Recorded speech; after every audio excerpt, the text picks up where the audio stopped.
नमस्कार विद्यार्थी मित्रांनो, कॉम्पिटिटिव्ह एक्झाम मॅथ्स क्विज मध्ये आपल्या सर्वांचे स्वागत आहे. तर पाहूया आजचा नवीन प्रश्न. तर या प्रश्नामध्ये काय दिलेलं आहे, खालीलपैकी कोणती संख्या पूर्ण वर्ग संख्या नाही, हे शब्द दिलाय नाही, लक्ष ठेवा. तर हा आहे 15चा वर्ग 225, हा आहे 13चा वर्ग 169 आणि हा आहे आपला 18चा वर्ग 324. आता लक्ष द्या, मी तुम्हाला माहिती असणाऱ्या संख्या याच्यासाठी घेतल्यात कारण की हा कन्सेप्ट तुम्हाला समजून सांगायचा आहे.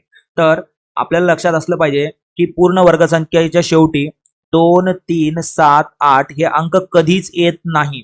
तर आता तुम्ही म्हणसाल की सर या ठिकाणी तर 5 आहे, तुम्ही तर 5चा उल्लेख केला नाही, परंतु 5 साठी एक स्पेशल कंडिशन आहे. जेव्हा शेवटी 5 असतं तर त्याच्या सुरुवातीला 2 असलं पाहिजे, म्हणजे दशक स्थानी 2 असणं गरजेचं आहे.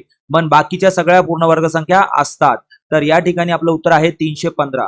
तर हा कन्सेप्ट समजला असेल तर या प्रश्नाचं उत्तर खाली कमेंट बॉक्समध्ये कमेंट करा. चॅनलला अजून सबस्क्राईब केला नसाल तर चॅनलला सबस्क्राईब करून घ्या.